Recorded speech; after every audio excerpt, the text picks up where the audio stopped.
Damas y caballeros, estamos una vez más por una nueva entrevista aquí en nuestro canal, en nuestra página Solo para Fanáticos del Wrestling. Yo soy Paulo de su querida página Solo para Fanáticos y me acompaña esta vez mi compañero, el señor de Wrestling para Todos, mi amigo Martín.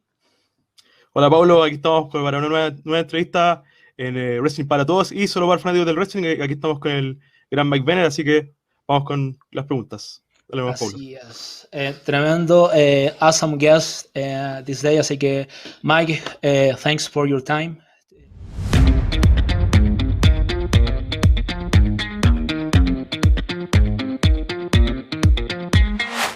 So I started wrestling when I was 15. I'm 35 now. So I've been doing this for like 20 years, which is crazy considering I'm only 35 and I still feel like I got another 10, 15 years left in me before I want to call it quits. But I started really young. I started at a small school in New Bedford, Massachusetts, and I just kind of made my way up the ranks. My parents used to drive me to wrestling practice because I wasn't old enough to drive. I was still trying to get my learner's permit and my driver's license. So they would drive me to these different shows and these different schools just so I could get experience. And then once I got older, I just kind of hit the ground running. I got a degree in criminal justice, so I could have kind of like a fallback plan just in case it didn't go out the way I planned. But it was always wrestling for me. So I started really young. I just hit the ground running. I knew what I wanted to do, and that was be a pro wrestler. So there was never anything else in my mind. Great. That's pretty cool. Also, I wanted to ask you before going to the next question, how was the scene like when you started wrestling? Because there was a lot of great talent in the independents. I think you started, 2005 maybe? No, around that time, before? 2001. Wow. Yeah. 20 years. So you had CM Punk in the Indies, you had Samoa Joe in the Indies. What's the scene like where you started? You know, so it was a weird time. It was a different time. The indies weren't accepted like they're accepted now. The indies were kind of like frowned upon. So it took the guys like CM Punk and Samoa Joe and Daniel Bryan to actually give credence to the indies, for people to actually respect the indies. When I was coming up, it was you had one company you could work for and make a living, and that was WWE. Ring of Honor was just starting, but you couldn't really make a living there. And so it was one of those things where the indies were frowned upon, they were looked down upon. So it was definitely a grind and a struggle to be on the indies. And these you look at some of these indie shows now where, I mean, not now because of COVID, but before the pandemic started, they were drawing 400 or 500, 600 people regularly. Yeah. When I was starting, you'd be happy if there were 20 or 30 people in the crowd, sometimes half of them being your friends and your family who came to see. It was an entirely different world. The indie scene now is such a better place for the guys to grow up and to work on, because there's fans, because there's tons of people, because there's places to go. But when I started, it was definitely not what it's like today.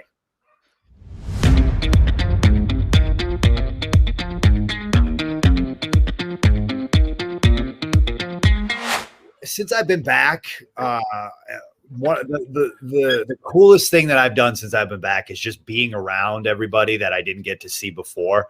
I feel like I have still so much more to give to this company and so much more that I want to accomplish, that like I truly believe my best Ring of Honor moment hasn't happened yet. That's my mindset, is like I did a lot of cool stuff in the past, but I am more looking forward to what I get to do in the future, because now that the pure division's back, and the world title division's there, and the TV title division's there, and the tag title division's there, I'm looking at to like hit everywhere. My main focus right now, I'm dying to jump into that pure division. So my fingers are crossed. I'm hoping 2021, maybe 2022 might be pure division Mike Bennet era. That's my hope. And that's my goal. And I would love to get in there with Jonathan Gresham, who's like one of the best pure wrestlers I've ever seen. Whoa.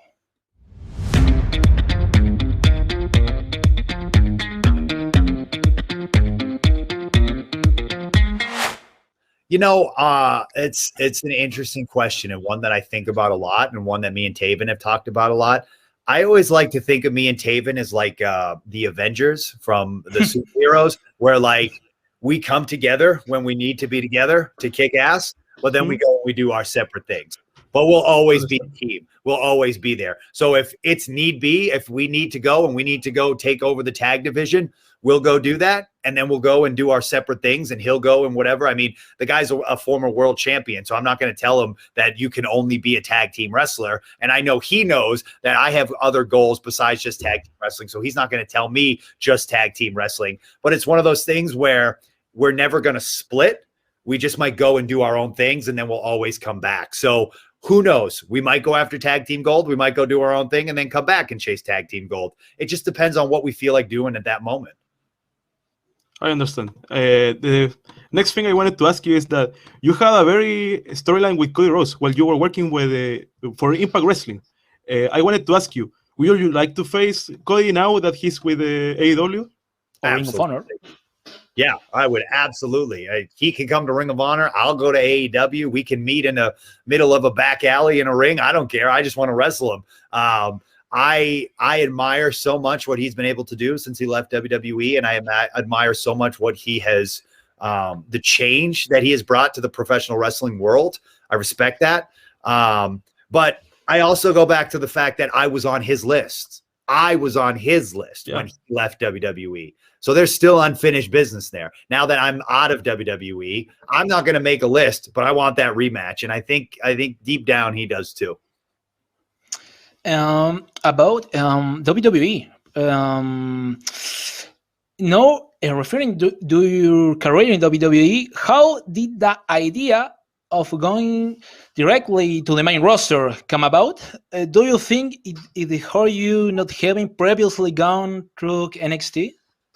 You know, it's one of those things, like hindsight's always 20/20, and you look back and you could go, oh, well, it would have been different if you gone to NXT, or had you done this, it could have been this. But I don't know. I look at it and I got to skip NXT and go right to the main roster, which there are only like a handful of guys that have gotten that ability to do that. And they're all super talented guys. So I wear that like a badge of honor. Like my career, my run in the main roster may not have gone the way I wanted it to, or may not have been successful. But at the end of the day, that company knew what my talent was, because they said, we think you can skip to the main roster. So I do wear that like a badge of honor. And I do think that they knew exactly what I was capable of. And that's why they made the decision to bring me to the ring, to bring me to the main roster right out the gate. Looking back, I love NXT and I love what they're doing. So from a personal standpoint, it would have been really cool had I been able to have a run down there with a lot of my friends. But again, hindsight's 20/20, so you never know. And so I just try to take the silver lining out of the whole thing and look at it as, well, they knew I was good enough to go right to the main roster. So I'm going to carry that in my back pocket as a positive.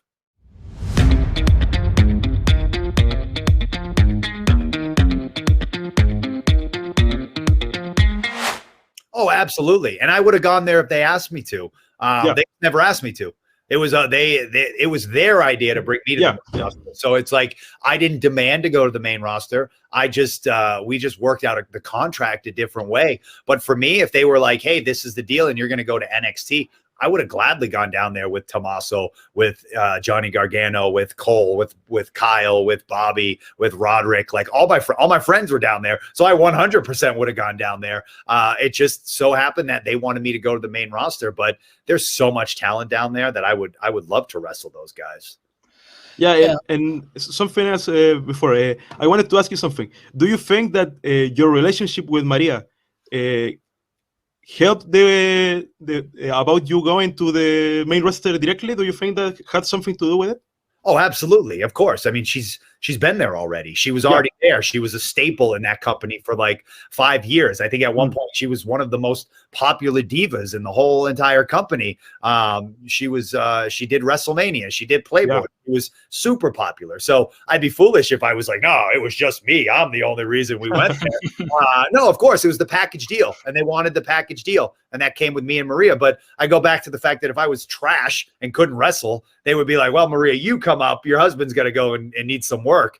But it's totally different now, because guys go to NXT that are ready for the main roster now anyways. So it's like, you can't really be like, oh, well, you go to NXT because you're not ready for Raw or SmackDown, because Adam Cole was ready for Raw or SmackDown. Kyle O'Reilly, Bobby Fish, Eli Drake or LA Knight, whatever he's calling himself now, is ready for the main roster. So it's not, guys are going there as just a third brand. I don't think it has anything to do with the development system at all anymore. To me, it's just a third brand. So I think at the time it was kind of development, but it's I agree with you 100%. Maria 100% played a role in it.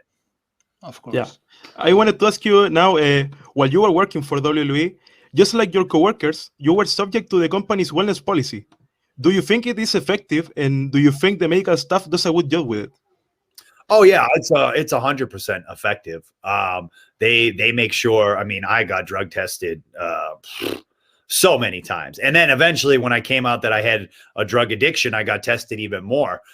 So they 100, and it's not. I don't think they try to use it as like a gotcha to try to get people in trouble. I think they genuinely try to keep their guys healthy, and the best way to do that is to make sure no one's doing any kind of crazy drugs, any kind of illicit drugs, anything that's gonna affect them in the ring or anything like that. So I genuinely believe it's a good thing, and I think it helped me because it held me accountable. I knew I was getting tested all the time, so I had two choices: either get popped on a drug test and everyone find out, or admit to myself that I had a problem, come clean, and then try to deal with it that way. So the pressure of the wellness policy definitely played a role in trying to get myself clean.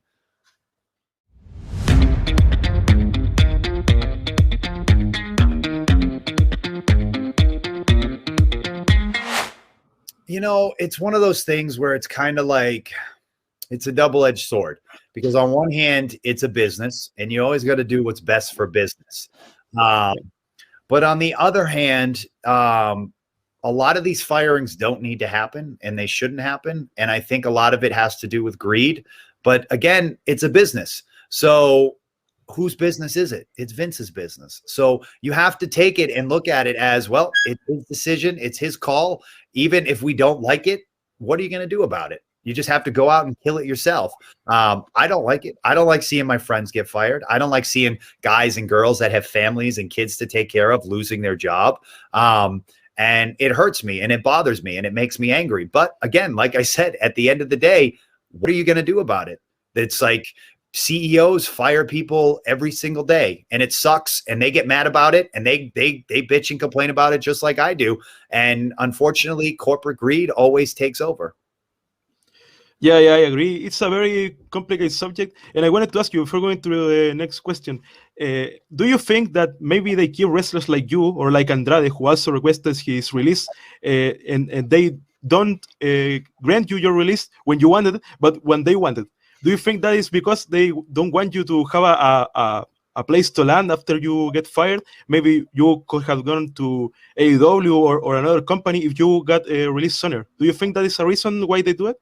Yeah, I think definitely with me it was. I think it's definitely a control issue. I think they don't like to be told what to do. And I don't think they like it to be like, oh, well, you want your release, so we're going to give it to you. I think they go, oh, you want your release? Well, now you can wait, and then we'll figure it out when we're ready to do it. For me, I always took it a little bit more personal because of the timing of my release, where I had asked for it previously 8 months earlier, and they told me no. And 8 months earlier, the world was completely open. I could have gone to any company or anywhere, or hopefully could have gone anywhere, but there were more places to go. And then they decided to fire me when nobody knew what the wrestling world was going to look like. That to me was very vindictive. But I also think there's a certain part of it that they just like the control. And so if you ask for your release, they don't want to give it to you. And then eventually they'll be like, okay, now's the time. But I always found it strange, because why would you want someone working for your company that doesn't want to be there? And I think at the end of the day, if they don't want to be there, just let them go. Unless you're afraid they're going to go do something else and bigger and better. I mean, I know Cody really rubbed them the wrong way, because they fired him and then he went and completely changed the game. So maybe that's the mindset they're coming from. Maybe they're afraid of another Cody. I don't know. I just think it's a control issue with them. I wanted to ask you something else. One of the talent released from WWE in the last few days was Samoa Joe, another guy who was very well known for his work in Ring of Honor. Would you like to work with Joe, and can you think of any other talent that isn't signed to Ring of Honor currently that you would enjoy to work with? I would love to work with Samoa Joe. Like I'm dying to work with Samoa Joe. And if he'd want to work with me, I would bring him to Ring of Honor. Let's have a pure division match. Let's have a world title match. Let's have any kind of match. That dude is awesome. Talk about dropping the ball on someone. That dude should have been a 10-time world champion. He's so incredibly talented. As far as anyone else goes, out of those people that got released instantly, I was like, Samoa Joe, give me Joe. I want Joe. He's just so incredibly talented. But from another standpoint, with my wife running the women's division over at Ring of Honor, I would love to see women like Chelsea Green and the Iconics come in, and Mickie James. Like there's so much talent. And then from a personal standpoint, Mojo Rawley's one of my best buddies in the entire world. So I would just like to see that dude again, because he is one of the happiest, just happy-go-lucky dudes I've ever met. He used to be my riding partner. And so just to hang out with that dude again would be amazing. That's very cool. And before we close that, I wanted to ask you something. If you could have maybe 1 or 2 dream matches, if you were said, Mike, tomorrow you have to face anyone you like, who would you say? You know what? If I could wrestle anyone tomorrow, it would probably be either Suzuki or Okada from New Japan. I want those. Those guys are so talented and just they wrestle the way I like to wrestle. So give me Suzuki or give me Okada. Oh. Okay. Well, I wanted to appreciate you, Mike, for your time. I think it's been a pretty interesting interview, and I recommend to everyone to follow Mike where they can follow you in the social networks, and also if you can send a message to our fans in Latin America that follow you around.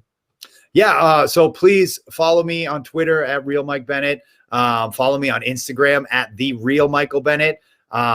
And I'm hoping I can come down there someday and wrestle. I've never wrestled in Latin America. I've never wrestled in South America. I've never been down there, and I'm dying. The WWE did a bunch of tours down there that I never got to be a part of. Taven's been to Mexico a bunch of times. He tells me he loves going down to South America. So if anyone, please bring me down. I want to wrestle in front of those fans. You guys are crazy fans, and I absolutely love it. So please, if I could get down there, I'd love to. And I also want to say, you guys told me you didn't speak very good English. You guys spoke great English. I understood you perfectly. And again, I speak 2 languages. I speak 1. So never apologize. Thanks. Thank you very much, Mike. We appreciate your time. And also, I wanted to say, everyone who wants to see some wrestling now that we have a lot of wrestling going on, you can watch Ring of Honor, because they have a lot of great talent now. They are reactivating the women's division. They have the pure division that is very good, and they can see Mike Bennet there. So I recommend all the fans to go to see Ring of Honor and Mike Bennet in his social networks. Thank you, guys. Appreciate you very much. Thanks, Mike. Thanks for your time. Ok, amigos, eso ha sido todo. Muchas gracias. Le agradecemos nuevamente ahora a Mike Bennet en español por su tiempo, por estar el día de hoy con nosotros acá en nuestro canal solo para fanáticos de wrestling. También, por supuesto, a mi compañero Martín por acompañarme en esta entrevista. Esperemos que sea de las primeras de muchas más que se vienen en un futuro. Así que nada más, chicos, ha sido un gusto, un placer, y nos vemos en la próxima entrevista. Saludos a todos.